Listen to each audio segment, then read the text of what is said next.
কিরে নেমন্তন্ন করতে যাবি নি? হ্যাঁ যাচ্ছি। কিরে এভাবে মুখ গুমড়া করে বসে আছিস কেন? কিছু হয়েছে? ও এমনি বোনদের বাড়ি বেড়াইতে না গেলে ভালো করতো। বোনের দেওর আছে না, ওর সাথে কদিন হেসে গেলে ঘুরে বেড়িয়েছি তো, তাই ওর কথা খুব মনে পড়ছে। জানিস বাড়ি আসার সময় ও শেষবারের মতো আমার সাথে একবার কথাও বলেনি। দেখ সালমা, তোকে কিন্তু খালি বিয়ে করার আগে বারবার করে জিজ্ঞেস করেছি তোর ছেলে পছন্দ কিনা। দুদিন বাদ দিয়ে তোর বিয়ে। এখন যেন উল্টো পাল্টে কিছু ভাবিস নি। আরে না না, আমি তো বলেই দিয়েছি আব্বা মা যেটা করবে সেটাই মেনে নিলাম। এমনি দুদিন আর কি ঠাট্টা করেছিলাম তো, তাই একটু মনে পড়ছে। ছাড়ো সব কথা, চ বাকি বান্ধবীগুলাকে নেমন্তন্ন করে আসি।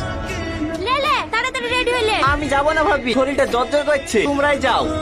তুই চল, দেখ বাহানা করিস নি। তোর ভাই রেডি হয়ে বসে আছে। লে তাড়াতাড়ি জামাটা পরিলে। তুমি বুঝতে পারছো না ভাবি, শরীরটা সত্যি খুব খারাপ করছে। তোমরাই যাও, আমি একবারে বিয়ের দিন যাবো। আচ্ছা ঠিক আছে, রান্নাঘরে ভাত টাকা আছে, উঠি খেলিস। ভাবি কি হলো? এই গিফটটা সালমাকে দিয়ে দিও। কেনে তুই বিয়ের দিন যাবো বললি যে? বিয়ের দিন দেওয়া কেমন লাগে, তাকে তুমি আজকে দিয়ে দিও। ঠিক আছে, কাল তুই সকাল সকাল চলে আসবি। ঠিক আছে ভাবি।